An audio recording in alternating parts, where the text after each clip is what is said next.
Now that we've mounted the transmission cooler to the back of the car, we actually have to get the transmission fluid to it. So I got some Dash 10 AN custom braided lines and a temperature sensor. Let's go ahead and install that. First step, we actually have to route the AN fittings to the transmission cooler. So I pick these up and let's go ahead and just hand tighten them on first. Now, normally I would do an all black setup, but I figured the black and the red would look really good, especially underneath the car with all the red components. And I got Dash 10 because I wanted the extra flow, and so that in case I upgrade my transmission in the future, I won't have to upgrade the tiny lines. Now, normally I'd go with a Dash 8 or a Dash 6 line, but the Dash 10 was only $20 more expensive, so we went ahead and got the way bigger flow.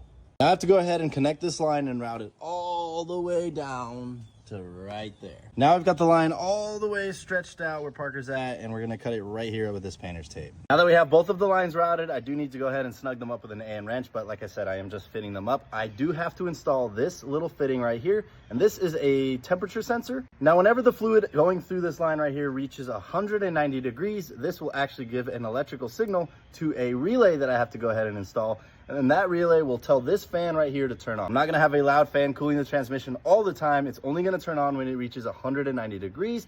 And then I think it turns off once it reaches below 190 degrees. So it'll keep the temperatures nice and warm around that 200, 205, which I think is what the operating temperature from Ford says that the 1080s like to be at. It's running a little bit colder than that. Like I said, 190. We wanna keep that transmission cool because heat is what kills these transmissions. And also like 1200 wheel horsepower, that'll probably kill it too. But we do have the built 1080, so that should hold up to a little bit more abuse, but it's still not as good as a TH400.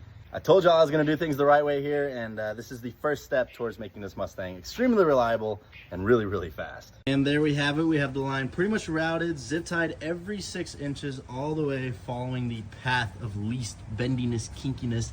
And then as soon as we get that motor in and the special adapter, I can go ahead and cut these to size. I think this looks so freaking sick, especially the red and black accents with the red and black car.